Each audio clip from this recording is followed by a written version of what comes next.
सरिता काफी खूबसूरत है। सरिता की एक सहेली नेहा भी दिल्ली में ही रहती है। उसी ने सरिता को उस बाबा से मिलवाया था। वह बाबा भी दिल्ली का ही था। पहली बार हम तीनों, मतलब मैं, मेरी बीवी सरिता और उसकी सहेली नेहा, एक साथ उससे मिलने गए थे। क्योंकि मेरा मिठाई का कारोबार कुछ अच्छा नहीं चल रहा था, मुझे उसमें काफी लॉस हो रहा था, जिसकी वजह से हमारी हालत खराब होते जा रही थी। तो कोई उपाय पूछने गए थे। वह बाबा सरिता को देखते ही उस पर होश खो बैठा और उसने हमें अलग समय देकर मिलने की इच्छा जाहिर की। कुछ दिन बाद फिर से हम बाबा से मिलने गए तो उसने अपने यहाँ बंटने वाले प्रसाद का ऑर्डर मुझे देते हुए कहा कि इससे कारोबार सुधर जाएगा। तब से बाबा के भक्त भी मेरी दुकान पर ही आने लगे और मेरा व्यापार तरक्की करने लगा। तब से मैं और मेरी बीवी बाबा के भक्त बन गए थे।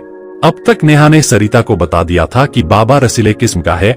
नेहा भी बाबा का आशीर्वाद लेने के लिए कई बार झुक चुकी थी। नेहा के माध्यम से बाबा सरिता को भी आशीर्वाद देने की जिद करने लगा। मेरी बीवी ने यह बात मुझे बताई तो मैंने इस बात पर कोई आपत्ति नहीं जताई। तब से सरिता लगातार बाबा के यहाँ जाने लगी। बाबा मेरी बीवी सरिता और उसकी सहेली नेहा से फोन पर अक्सर बात करता रहता था। जब मैं दुकान पर होता था तो लगभग हर समय नेहा हमारे घर ही रहती थी और वह दोनों मिलकर बाबा से बातें किया करती थी, उन्हें हर समस्या का समाधान पूछा करती थी। कुछ दिन पहले सरिता के एक रिश्तेदार की तबीयत खराब हो गई और वह नोएडा के अस्पताल में भर्ती थे। मैं अपने व्यापार में व्यस्त तथा तो सरिता उनको देखने सहेली नेहा के साथ चली गई थी। दिसंबर का महीना था तो शाम जल्दी हो गई। अस्पताल से निकलते ही सरिता की सहेली नेहा को बाबा का फोन आया। नेहा ने बाबा से कहा कि वह नोएडा आई हुई है। तो बाबा ने कहा कि मैं भी आज नोएडा आया हुआ हूं और वापस दिल्ली जा रहा हूं। फिर बाबा ने कहा कि तुम दोनों भी मेरे साथ मेरी बुलेरो में दिल्ली चलो, जिस पर वे दोनों तैयार हो गई। थोड़ी देर बाद अस्पताल के पास ही बाबा उनको मिल गए और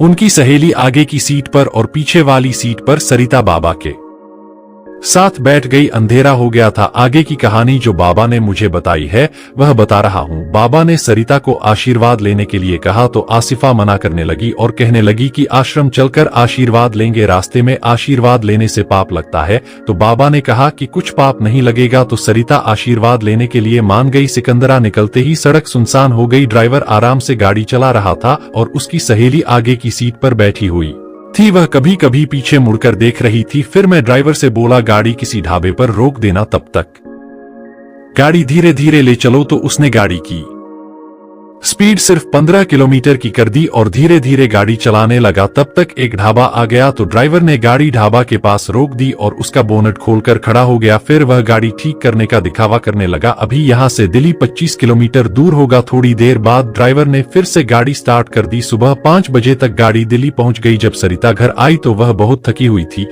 मैंने उसे देखा तो पूछा कि क्या हुआ, मगर वह कुछ बोली नहीं और दोपहर तक सोती रही। मैंने उसको मुश्किल से उठाया और उसे खाना खिलाया। उसने सफर से थकान होने का बहाना बनाया। अगले दिन बाबा जी की कॉल मेरे पास आई, मुझे बुलाया। जब मैं उनके पास गया तब उन्होंने पूरा किस्सा मुझे बताया। फिर मुझे सारी बात समझ में आ गई। हम आज भी इस बाबा के भक्त हैं और उनकी कृपा से हमारा बिजनेस से बहुत अच्छा चल रहा है और अब हमारी सारी परेशानियां खत्म हो गई है।